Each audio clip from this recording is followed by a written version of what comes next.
Ռուսաստանի նախագահ Վլադիմիր Պուտինը հայտարարել է, թե Մայքլ Ֆլինի հետ միայն թրուցիկ խոսել է 2015 թվականի դեկտեմբերին կայացած կարճ հանդիպման ժամանակ։ Այն ժամանակ Մոսկվայում անցել է Russia Today Հոբելյանին նվիրված միջոցառումը, որի ժամանակ Պուտինն ու Ֆլինը մի սեղանի շուրջ էին նստած։ Հիշեցնեմ, Մայքլ Ֆլինը մեկ ամիս նախագահ Դոնալդ Թրամփի ազգային անվտանգության հարցերով խորհրդականն էր, սակայն փետրվարին ստիպված է եղել հրաժարական տալ, քանի որ նրան մեղադրել են ԱՄՆ-ում Ռուսաստանի դեսպան Սերգեյ Կիսլյակի հետ Ռուսաստանի դեմ պատժամիջոցները հանելու հարցը քննարկելու մեջ։ NBC հեռուստաընկերության լրագրող Մեգին Քելիին տված հարցազրույցում Պուտինն ասել էր, թե իբր ինքը Քելիի հետ ավելի մտերիմ հարաբերություններ ունի, քան Ֆլինի հետ։ Մենք ձեզ հետ հանդիպել ենք երեկոյան, մենք ամբողջ օրն այսօր միասին աշխատել ենք եւ հիմա նորից հանդիպում ենք, իսկ Ֆլինի հետ Պուտինի փոխանցմամբ նա հանդիպել էր միայն 2015-ին պաշտոնական ընթրիքի ժամանակ։ Իմ կողքին սեղանի շուրջ նստած էր մի ջենտլմեն, ես ելույթ ունեցա, հետո մենք տարբեր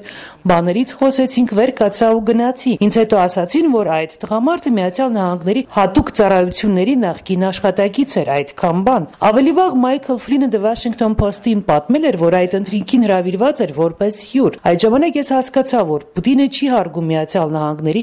իշխանություններին, բայց իշխանություններին, ոչ թե Միացյալ Նահանգները, ասել էր Ֆլինը։ Վերադառնում սակայն Պուտինի վերջին հարցազրույցին, ամերիկացի լրագրողը նաև ասել է, որ Պուտինը ուրիշ մարդ է առանց տեսախցիկների։ Առանց տեսախցիկների։ Նա ինձ հետ շատ ջերմ էր։ Իմ ընտանիքով էր հետաքրքրվում, որոշ մանրամասներ իր ընտանիքից էր պատմում։ Իսկ երբ կամերաները միացրած են, Պուտինը կոշտ է։ Այն նախագահն է, որին սիրում են ռուսաստանցիները եւ որին մենք բոլորս գիտենք, ասել է Մեգին Քելին։